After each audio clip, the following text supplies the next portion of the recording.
Mr. Marsh, Gary Marsh. For all you actors out there, man, this is the guy who runs Hollywood. We'll edit out most of this, okay?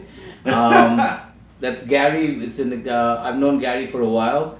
Among many other businesses, breakdown services, Actors Access. Those are two big ones that I know. Right. Showfax and Casting About, EcoCast. The Everything to do virtual with channel network. the virtual channel network. Right, Everything yeah. to do with costing.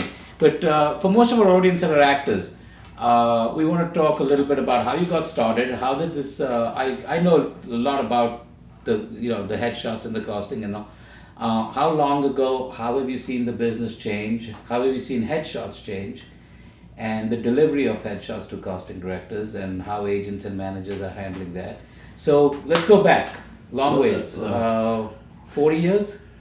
Yes, more, a little bit more. Yeah, from London, from England. From England, So yeah. what got you started in here? Let's get a little brief history for these guys who are using your service every day. Well, I was an actor. I came to America to be an actor and learned how to do an American accent. Okay. And my mother became an agent. And about the time I graduated from high school, she said, I need somebody to go around and read scripts for me. And so I started doing that, thinking that, look, I'm in the casting director's office. I might get more roles, by being there. And I had an agent actually want to know when I was going to be finished with the script I was reading. And to get her, off my case so that I could concentrate, I said, well, I'll carbon my notes. Now, there's people out there that may not know what carbon means. Exactly. Yeah. But it was a royal pain. You were reading for what though? My mother. I was reading. She was an agent. Yeah. And I was reading scripts and to see what the roles doing were up notes. and Yeah. notes for your agent mom, so she could submit people for the right role. Exactly. I see. So Breakdown. So I break down, and actually I came up with the name because in those days you could actually drive onto the studio lot, not like Fort Knox that it is now. And the guards would say, what's your company name? And I came up with the name Breakdown Services because they'd say, are you here to repair the typewriters? That's right, yeah. Yeah, so yes, I am. Anything you say. I was very proud of the fact that I could get on the lot, park on the lot, and an 18-year-old with long blonde curly hair. I wish I still had that. So that's how it started. What year are we talking about here? Roughly? 71. So 71, somebody would have to go to the lot, to the casting directors, get the script and take it to the agent or manager. Well, no, that was before, copiers were really the norm. Yeah. So they would put a script out on the desk in the lobby, and the agents would almost caravan around to the 7 studios and to read scripts, and then they would go in and pitch their clients. So they couldn't take the scripts with them. They would read them there, make their notes. No, the top 2-3 agencies, they were messengered the scripts. Okay. And the friends of the casting director were invited to come into the inner sanctum, read the script there before it got put out in the lobby. Okay. So whatever was out in the lobby was slim pickings. Was already been looked at by other people and they didn't want it. Exactly. But a lot of the smaller agents, they pitch their actors for the 1-day, 2-day roles, and that's how they did business. So you then decide to make a business out of this? Well, I didn't decide anything. I mean, I did it for an agent to get them off my back, and the next thing I know, she's giving me a list of agents that are friends of hers. She's talking about this service she's getting, and they all want it. And I'm thinking, oh my God. Light goes on. I could pay my way through college with this. And so I started signing people up, and 10 sheets of carbon paper. You don't dare make a mistake on an IBM Selectric with that's right. 10, because you got to change it on every page. It's awful. We're old enough to remember. Yes. And it just started to progress. So you would now take these scripts and give it to all the different agents who I are would using I your would go to service. the studio. Get the script. I would sit in at the studio, make my notes in the morning, and I would come back in the afternoon in my mother's office and type up my breakdowns. And then give it to the other agents. And then at night I would deliver it to the other To agents. the other agents. So now the agents look at these breakdowns and they go, okay, we represent somebody who's good for this, somebody who's good for this, and they've got a headshot to go with it. Right, Which the casting director now needs to get the headshot. right. So do you then go pick up all the headshots and go deliver it to the casting directors? That wasn't actually, that would have to fast forward to 1979 when we created the Go-Between, which was a messenger service that was, not in Los Angeles. No. But it was designed to deliver the submissions from the agents at that point. But that was really after the service had gotten really going. But in the formative years, the agents then would take the breakdown, go to the studio, and pitch the actors. Pitch the actors. Okay. So some of the younger actors who watch this who don't know that this used to be done all with messengers, and so an agent or a manager, mainly agents, would have your headshots going. Okay, these are all going to costume director so and so for that role, and you go to another agent's office and they've got all the headshots in there that are going for that same role to that one, and then these are going to another, and they would all get picked up and be delivered to the costume directors. Correct. And then once they make their selections, they call the agents and say, send so and so in. We want to audition them. Exactly. They'd go through headshots and resumes, flipping them, and they'd get on the phone, make audition appointments, and the process would begin. And as each piece of technology has been, become commonplace, it's been, adapted by the casting world and the agent world, and, ostensibly to make things easier. Yes. And the net result is now we all work 24 hours a day. Yeah, it's on used to your be phone, it's on your iPad, it's on your computer. It used to be 6 o'clock. You could go home and go get a drink. Now you're working while you're drinking. Exactly. So I remember these days well because that's when was the heyday of our printing. We were printing black and white headshots like crazy because that's the only method of submission. Right. Was a physical headshot. Technology comes in, things start changing. Now we've got the internet gets more robust, people are more used to it, and you made a major switch into then having actors submit stuff electronically. Yes. And that's Actors Access. It was Actors Access, and it actually, the present day version came out in 2003. But we actually started it in 1997, where actors could download PDFs of the sides. Not just of sides, but of actual breakdowns.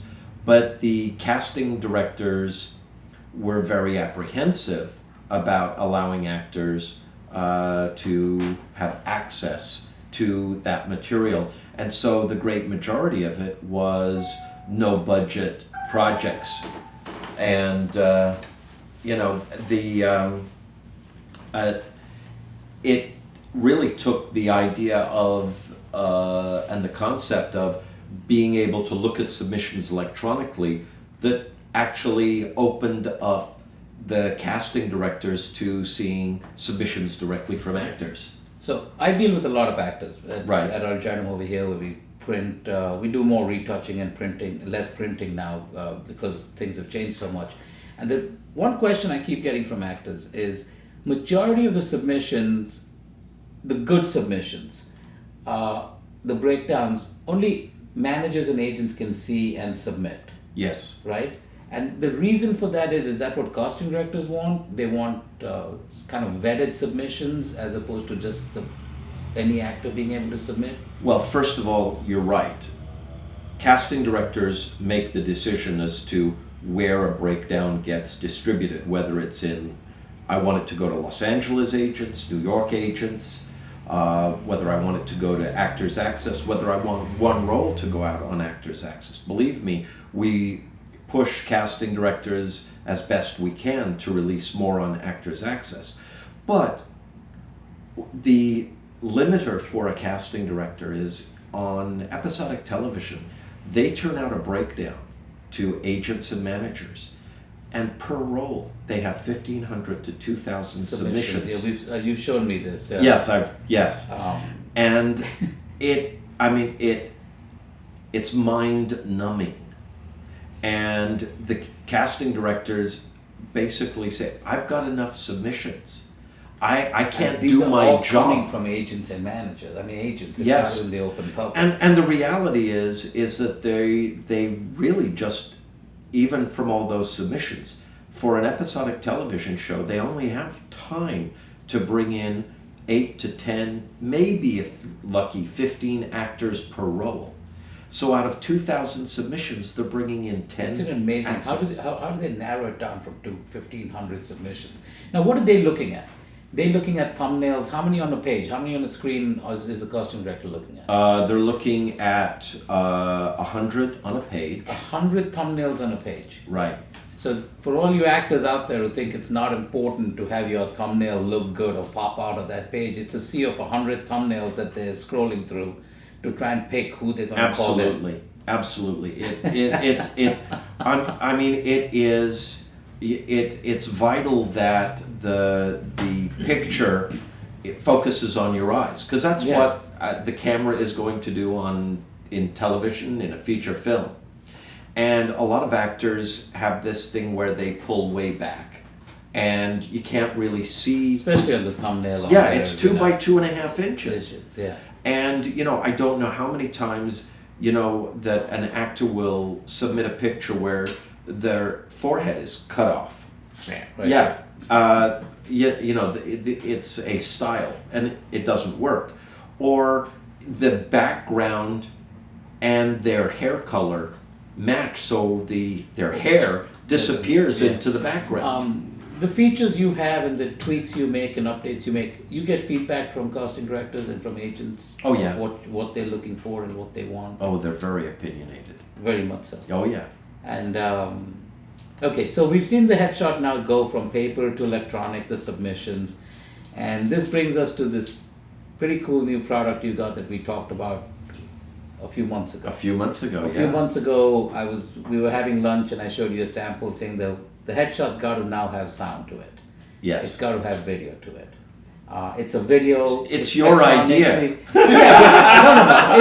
is. But the reason I came to you with it is because there's nothing I can do with it. I understand, but I'm. Listen, it was a fabulous, wonderful idea. Yeah, but what's wonderful is you kind of go, yeah, that kind of makes sense. I showed you a couple of samples, and you said we've got to incorporate this because we can't shoot them and we can't do them unless Actors Access. There's a distribution channel for it. Absolutely. Okay. And this brings us to, Gary named it the Slate Shot. Yes. Right? And you debuted this yesterday. Debuted it yesterday. And we uploaded one yesterday and it worked fantastic. Yeah. And it's basically a video, 6 or 7 second video headshot with sound. A little process on how you did the programming, what's entailed in this, what should actors look for in order to put this little video headshot up? Well, first of all, one of the most important things is that, my background as an actor, one of the things that we always try to incorporate is the idea that basic services, there should be a free component. So as we developed Slate Shot, we determined that everybody could have one Slate Shot and we weren't going to charge them for it. And that's attached to one of their pictures on Actors Access. Exactly. And what it is literally a slate. So if an actor walks in and is doing an audition for a casting director, they're going to state their name to the camera. And the camera is going to go from let's say from Three quarters to three close quarters up, or whatever to they a want to shoulder do, yeah. shot, and then the actor says, "Hi, I'm Gary Marsh," or whatever. Yeah.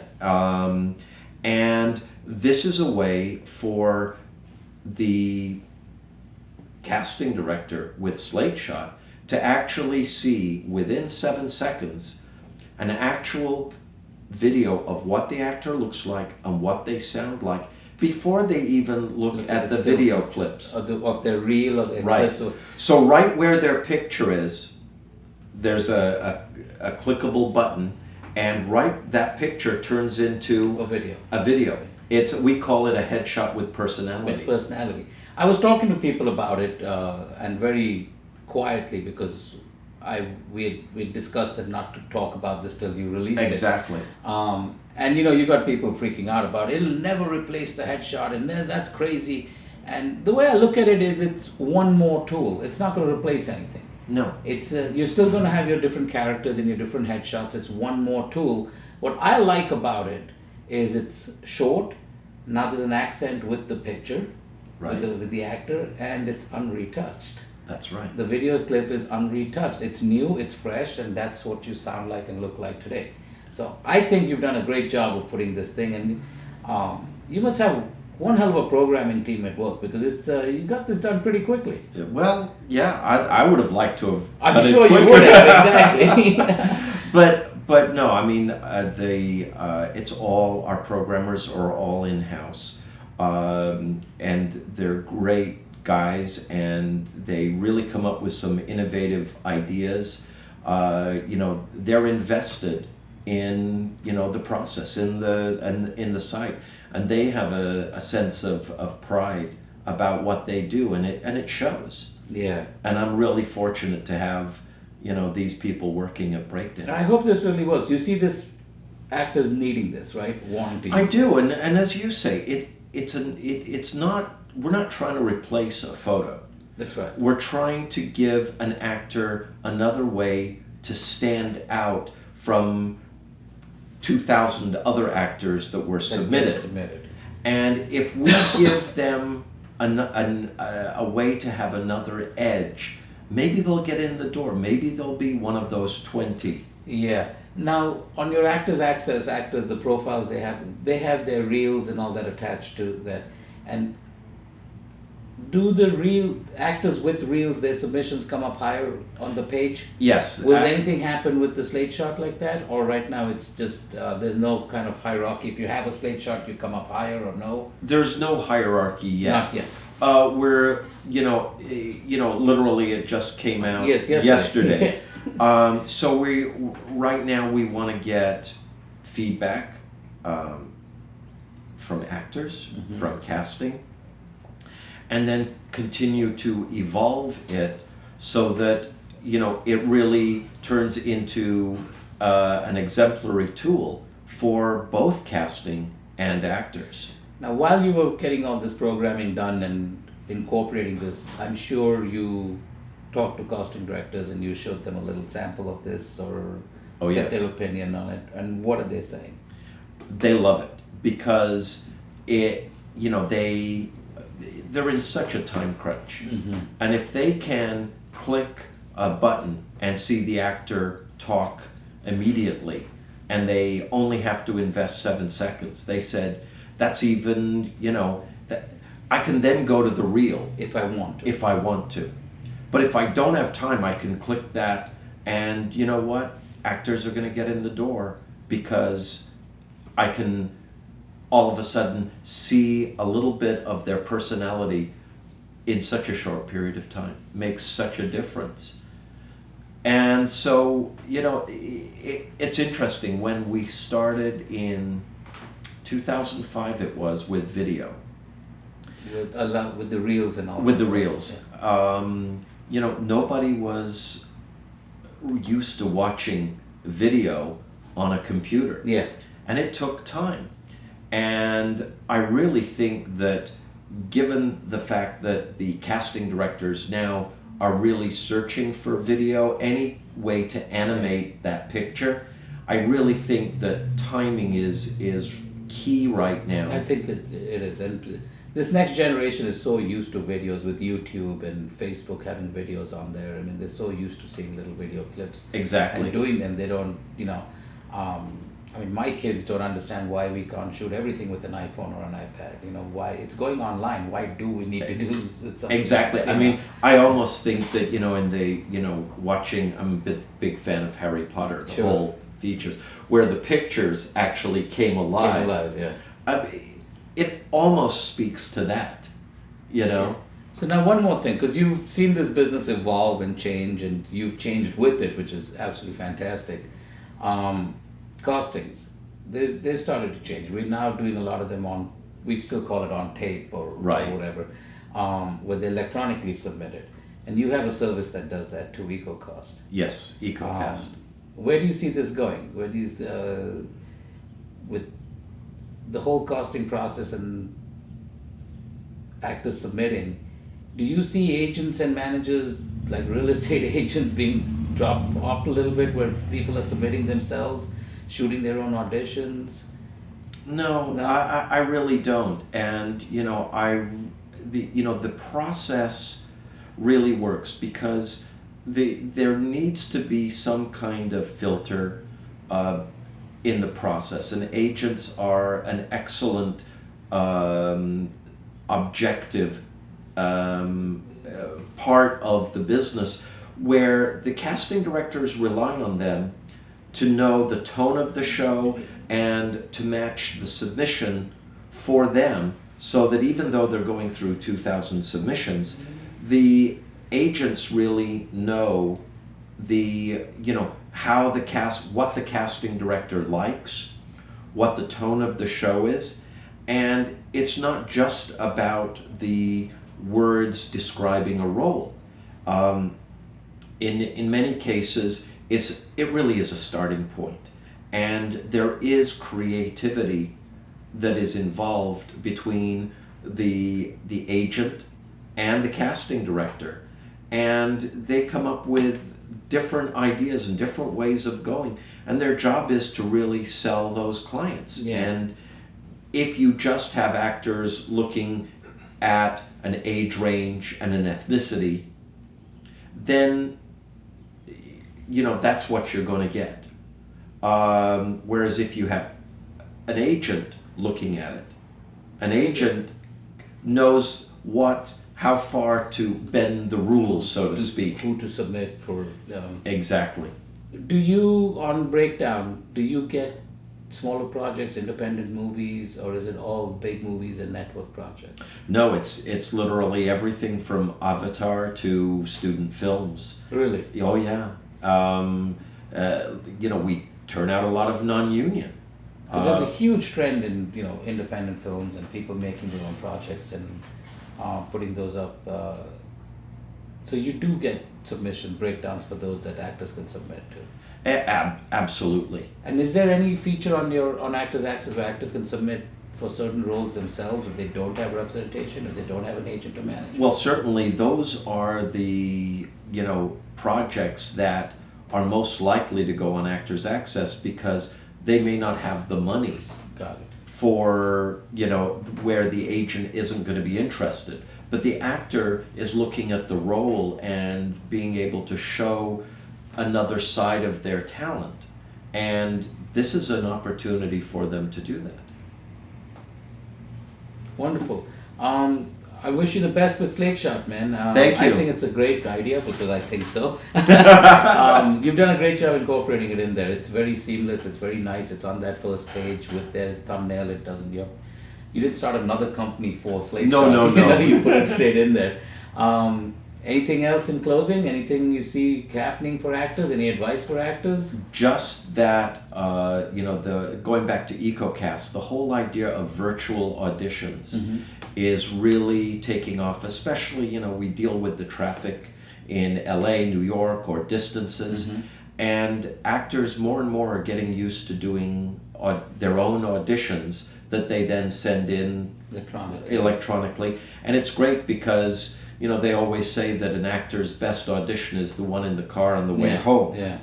So this way they can do that take that's perfect and submit it and give themselves a better shot at actually being considered for a role.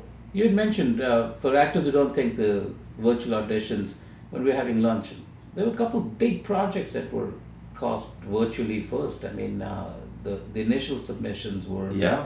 wasn't the Tom Cruise Mission Impossible, wasn't... There was that. I mean, there's several projects that it's actually too numerous to pick one Okay. out. I mean, we're doing a project right now for a casting director here. There's a casting director in Jordan, and there's a casting director in London, and they're all using virtual auditions to collaborate and look at actors from those three countries. So Wow. it's And pretty that opens it up amazing. to actors from all kinds of places. You're not limited to just actors in Los Angeles auditioning for a role in Los Angeles. I mean, an actor in Arizona can submit. Exactly. Well, the geographic boundaries are becoming Gone. meaningless. Yeah, absolutely. You know, with films, with television and commercials, obviously, because of the speed at which those are cast, time is the restrictor. Do you But- guys put commercials up too? You guys Oh, cast yeah. commercials? Oh yeah, Wow. yeah. I mean, more and more, we're finding that people really like what they get from Breakdown to do their commercials. Excellent. Well, it's wonderful talking to you, wonderful knowing you, and we'll go have lunch again soon. Let's go have lunch. Absolutely, man. All right. Great. Is that good? Good. Got all this crap.